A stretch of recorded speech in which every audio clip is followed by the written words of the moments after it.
مرحبا بكم أعزائي، كنتمنى تكونوا بخير وعلى خير. سجل يوم الجمعة 31 أكتوبر 2025 لحظة فارقة في مسار نزاع الصحراء المغربية، إذ اعتمد مجلس الأمن الدولي القرار رقم 2797 اللي كرس مبادرة الحكم الذاتي تحت السيطرة المغربية كمرجعية أساسية للتسوية السياسية، ودعا المفاوضات مباشرة دون شروط مسبقة مع تمديد ولاية بعثة المينورسو لعام إضافي، وطلب إجراء مراجعة استراتيجية خلال 6 أشهر. القرار شكل بمضمونه وصياغته منعطف حاسم في تاريخ هذا النزاع الإقليمي الطويل، وكرس التحول النوعي في موقف المجتمع الدولي اللي اختار الواقعية السياسية بدل الشعارات الجامدة. في المقابل اختارت الجزائر نهج الكرسي الفارغ ولم تشارك في التصويت، بينما امتنع حلفاء التقليديون عن إظهار أي دعم علني، وهكا تحول ما سمي بعيد الاستقلال الجزائري المشهد رمزي انكسار وارتباك رسمي كيعكس عمق الصدمة داخل دوائر القرار المرادية بعد الصفعة الأممية اللي ما كان كيتوقع حتى واحد. فعلى المستوى الدبلوماسي منح القرار للجزائر وتنظيم البريزاريو مخرج شكلي كيسمح لهم بحفظ ماء الوجه عبر بعض التحفظات اللفظية غير المؤثرة، غير أن جوهر السياسي النص لا يحتمل تأويل. فالمجتمع الدولي تبنى رسميا خيار الحكم الذاتي تحت السيطرة المغربية باعتباره الحل الواقعي الوحيد للنزاع. وفي أول تعليق الوزير الخارجية السيد ناصر بوريطة على القرار خرج ليكشف خريطة الطريق المقبلة، وأكد أن القرار كرس الحكم الذاتي إطار عملي وحيد للمسار السياسي، وأن الجزائر فشلت فشل ذريع في إدخال أي توسيع يعيد إنتاج أسطوانة الاستفتاء البالية. واختتم بوضوح حاسم: المطلوب الآن هو انتقال جميع المفاوضات واقعية بلا شروط ولا مناورات على أساس مبادرة الحكم الذاتي. هاد التصريحات كانت بمثابة صفعة علنية موجعة للدبلوماسية الجزائرية اللي لجأت مرة أخرى لسياسة الهروب إلى الأمام بعد ما تجنبت التصويت. وفي اليوم التالي حاول وزير الخارجية الجزائري أحمد عطاف امتصاص الصدمة من خلال ندوة صحفية مرتبكة تسمات بالتبرير والتناقض، وهذا الشيء اللي زاد من عمق المأزق بدل ما يخفف من الوطأة ديالو. قال عطاف تصريح أثار سخرية المتابعين أن المغرب ما نجحش في فرض الحكم الذاتي كحل حصري، وفي نفس الوقت دعا الولايات المتحدة للتخلي عن موقفها الوطني ولعب دور الوسيط الحقيقي. هنا كيظهر أن عطاف مازال ما استوعبش أن القرار الأممي نفسه صيغ تحت رعاية واشنطن اللي تبنت موقف الرباط بشكل صريح. هذا التصريح لم يظهر فقط ارتباك الجهاز الدبلوماسي الجزائري، بل كشف اعتراف ضمني بأن القرار الأممي انحاز لصالح الحكم الذاتي المغربي. فبينما حاول عطاف نفي حصرية هذا الخيار، سرع الإعلام الجزائري الرسمي كيف ما العادة لتحويل الهزيمة نصر وهمي، فخرج كيصفق لتصريحات أحمد عطاف وكيقدمها على أنها مطابقة تماما لتصريحات المستشار الأمريكي مسعد بولوس، غير أن الترويج لم يصمد طويلا أمام الوقائع. فبينما كان بولوس كيتحدث عن قرار تاريخي كرس الحكم الذاتي تحت السيطرة المغربية وعن انفتاح أمريكي على مرحلة سلام جديدة بين الرباط والجزائر، كان عطاف كيبرر خيبة بلاده ويتوسل وساطة حقيقية من واشنطن في اعتراف غير مباشر بأن الجزائر خارج دائرة التأثير في الملف. في الواقع الجزء اللي أشار إليه مساعد بولوس من تحدث عن المقدمة اللي أثارت الجدل في القرار الأممي، هنا كيتحدث عن الفقرة التمهيدية الأولى من القرار واللي كانت محور النقاشات الدقيقة بين أعضاء مجلس الأمن خلال الساعات الأخيرة قبل التصويت. بولوس قال أن القرار يتطرق لأول مرة من هذه الزاوية. هنا كيقصد أن القرار 2797 هو أول نص أممي كيعتمد المقاربة المغربية في صلب الحل وماشي مجرد مقترح من بين المقترحات، أي أن الأمم المتحدة تبنت رسميا الرؤية المغربية وجعلت الحكم الذاتي تحت السيطرة المغربية مرجعية للتسوية السياسية. ففي المسودة الأمريكية الأصلية اللي وزعت يوم 22 أكتوبر 2025 كانت الصياغة أكثر وضوحا وصلابة، إذ نصت على أن مبادرة الحكم الذاتي المغربية كتبقى الحل الوحيد والأكثر مصداقية للتوصل لتسوية سياسية دائمة، غير أن التحفظات اللي أبدتها بعض الدول في المجلس دفعت واشنطن لتعديل الصيغة في اللحظة الأخيرة واستبدال عبارة الحل الوحيد والأوحد بعبارة الحكم الذاتي الحقيقي تحت السيطرة المغربية قد يشكل الحل الأكثر واقعية وقابلية للتطبيق. وجاء التعديل لتأمين تمرير القرار بأغلبية مريحة بلغة 11 صوت مقابل 3 ديال الامتناعات، ومع ذلك بقى الجوهر السياسي ثابت، لأنه ما شاف حتى شي فقرة تنفيذية من القرار أي ذكر للاستفتاء أو الاستقلال، بل تم تثبيت المقترح المغربي كمرجع حصري للمفاوضات. وهكا تم استبدال التعابير الصريحة من قبيل الحل الواحد والأوحد بعبارات أكثر مرونة بحل أكثر واقعية وقابلية للتطبيق، مع الإبقاء على الفقرات التنفيذية الصلبة اللي كتلزم الأطراف بالانخراط على أساس المقترح المغربي. بكلمة أخرى، حتى لو كانت هناك نسخة أولية أقوى لفظيا، فالنسخة النهائية حققت نفس الجوهر عمليا، وجعلت الحكم الذاتي تحت السيطرة المغربية المرجعية الوحيدة والملزمة للتفاوض في الفقرات الإجرائية. أما حديث بولوس عن ترحيب الجزائر والبوليساريو بالقرار، هذه كانت غير صياغة دبلوماسية لتهدئة الخاسرين. والحقيقة أن الجزائر عبرت عن الأسف والقلق من لغة القرار، فيما تمسك تنظيم البوليساريو بخطابه التقليدي ونفى أي اعتراف بسيادة المغرب. عبارة مساعد بولوس اللي قال فيها أن الجزائر والبوليساريو رحبوا بالقرار ليست إقرار بقبولهم الفعلي، بل صياغة دبلوماسية مقصودة تلين الهبوط وتوفر مخرج مشرف بعد الهزيمة السياسية. فالواقع الرسمي مختلف تماما.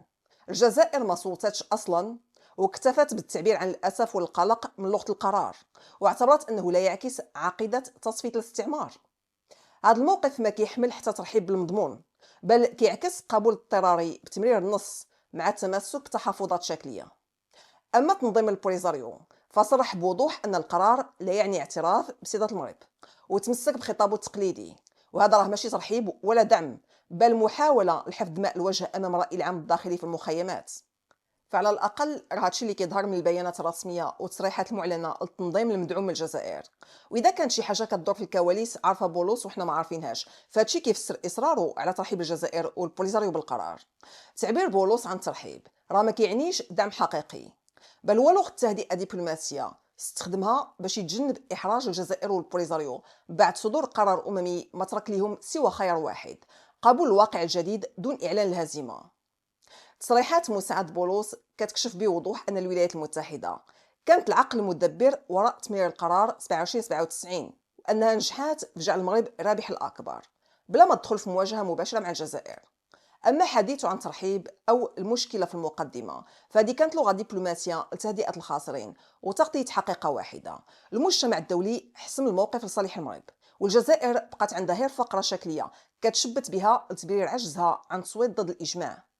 ما يلفت في اسلوب بولوس منين كان كيتحدث عن المغرب، كان كيركز على حكمه جلاله الملك باعتباره راس القرار ومرجعيته، بينما منين كان كينتقل الجزائر كيوسع خطابه للرئيس الجزائري والجزائريين بشكل عام، في اشاره ذكيه الى ان واشنطن تدرك تعدد مراكز السلطه داخل النظام الجزائري. فتوسيع المقصود لعبارة الجزائريين عموما يعكس فهم أمريكي لطبيعة النظام العسكري القائم على التوازنات الداخلية بين المؤسسة العسكرية والرئاسة والأجهزة الأمنية.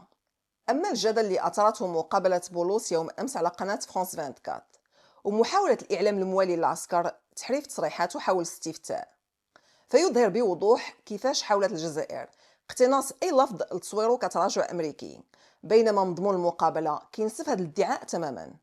فبولوس منين تحدث عن تقرير المصير أوضح بجلاء أن هذا الموضوع يعود للأطراف المعنية، وقال من الممكن أن يكون هناك نوع من التصويت انتخابي مثل أي تصويت أو انتخابات في أي بلد، وهذا الشيء كيرجع للأطراف لاتخاذ القرار.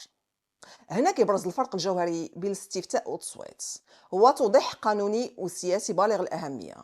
فالاستفتاء بمعناه التاريخي في ملف الصحراء انتهى نهائيا. الأمم المتحدة اليوم كتحدث عن مفاوضات واقعية على أساس الحكم الذاتي تحت السيطرة المغربية. فمنين تحدث عن تصويت انتخابي معين، ما كيقصدش استفتاء استقلال، بل آليات داخلية ضمن نموذج الحكم الذاتي، بحال انتخابات جهوية، تمثيل محلي، آليات إقرار ديمقراطي، وهادشي كاين أصلا. وأي تصويت إداري راه خاصو يكون داخل السيادة المغربية وماشي استفتاء تقرير المصير. بولوس قدم أكثر التصريحات الأمريكية وضوحا منذ إعلان ترامب. قال الحكم الذاتي تحت السيادة المغربية هو المسار السياسي الوحيد الواقعي، وكل ما سواه مجرد تفاصيل شكلية تدار بلغة تهدئة لتفادي إحراج اللي فقدوا أوراقهم السياسية في الميدان الأممي.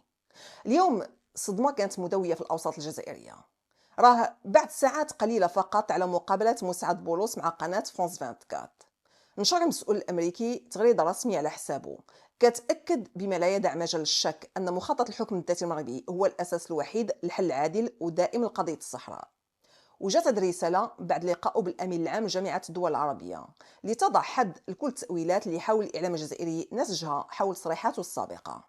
فبينما كانت أبواق النظام في الجزائر تحتفي بهادشي اللي قالت عليه اعتراف بعد محاصرية الحكم الذاتي، جاء تصريح بولوس الحاسم ليقلب المعادلة رأسا على عقب، يعيد التأكيد على الموقف الأمريكي الثابت منذ إعلان رئيس ترامب لا حل في الصحراء سوى تحت السيادة المغربية.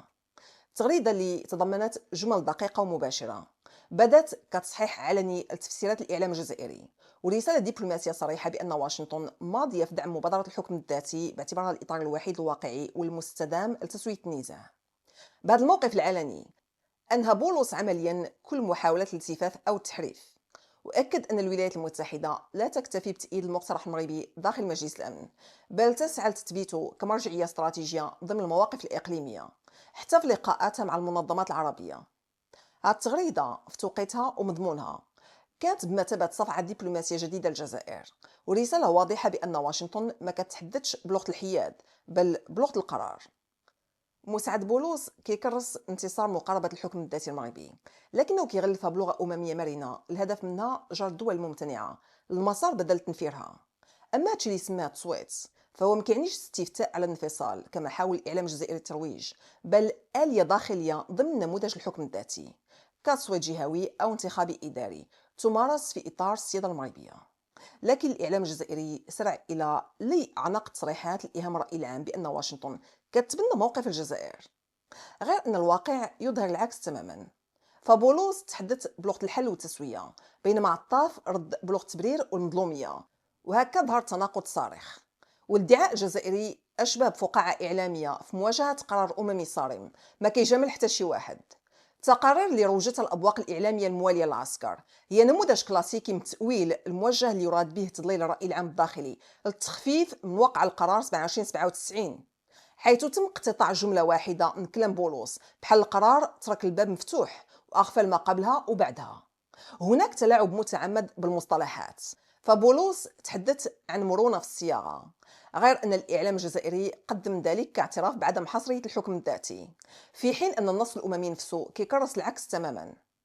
بعد خسارة الجزائر معركة سويس لجأت لاختلاق هامش رمادي لتبرير فشلها، وبدات كتحاول إقناع جمهورها بأن القرار لا يستبعد الاستفتاء، بينما بيان الأمم المتحدة قطع الشك باليقين بأن المفاوضات هتكون على أساس الحكم الذاتي تحت السيادة المغربية. باختصار، هادشي اللي كيقوم به الإعلام الجزائري اليوم ليس سوى محاولة يائسة لتجميل الهزيمة، لكنها انقلبت عليه لأنها كشفت أن النظام نفسه كيبحث عن أي تأويل كيخفف به ألم الصفعة الأممية اللي أكدت أن العالم ولا كيتحدث بلغة واحدة. الحكم الذاتي تحت السيادة المغربية هو الحل الواقعي الوحيد. وفي هذا السياق جاء تصريح رئيس مجلس النواب السيد رشيد الطالبي العالمي ليعزز ما جاء في القرار الأممي 2797، واعتبر أن القرار هو اعتراف دولي بالنموذج السياسي والمؤسساتي المغربي، وأنه تتويج المسار الطويل من الإصلاح والتصالح جعل المملكة قادرة على احتضان كل أبنائها بما فيهم المغاربة المحتجزون في تيندوف. ودعا لتعزيز البناء المؤسساتي والتنمية الاقتصادية والاجتماعية ومواكبة المبادرات الملكية إفريقيا ودوليا. وأشار السيد الطالبي العالمي إلى أن المغرب بنى مؤسسات عريقة على أساس خيارات ديمقراطية متينة مع إنجاز مصالحات كبرى مع التاريخ والثقافة الوطنية، وهادشي اللي كيضمن احتضان جميع أبنائه حتى الموجودين في مخيمات تندوف. أوضح أن القرار يكرس مخطط الحكم الذاتي كأساس للتفاوض السياسي في ملف الصحراء، في إشارة واضحة إلى أن القيادة الملكية التي تتسم بالقوة والحكمة تمسكت بالشرعية القانونية والتاريخية للمغرب. وفي حديثه شدد على أن هذا التدبير الملكي كان العامل الحاسم في إحداث تحول تاريخي في ملف الصحراء. كما أكد السيد الطالبي العالمي على ضرورة تعزيز البناء المؤسساتي، وأكد أن التنمية الاقتصادية والاجتماعية يجب أن تسير جنبا إلى جنب مع المبادرات الملكية على الصعيدين الإفريقي والدولي لدعم السيادة الوطنية وحماية حقوق المملكة في الأقاليم الجنوبية. واختتم تصريحاته بالتأكيد على أن المغرب سيواصل التقدم بثبات مستند نجاحاته الكبيرة في الاستقرار السياسي والملكية الدستورية البرلمانية والديمقراطية الاجتماعية. خلاصة الأمر، يمكننا نقول أن القرار الأممي الأخير ما كانش مجرد قرار أممي عابر، بل تحول وثيقة سياسية تؤرخ المرحلة الجديدة في ملف الصحراء المغربية، مرحلة الواقعية وانتصار الدبلوماسي المغرب، ونهاية مرحلة الوهم اللي بنات عليها الجزائر رويت العقود. ما تنسوش تشاركوني آراءكم وتعليقاتكم حول هذا الموضوع. أشكركم على حسن المتابعة والسلام عليكم.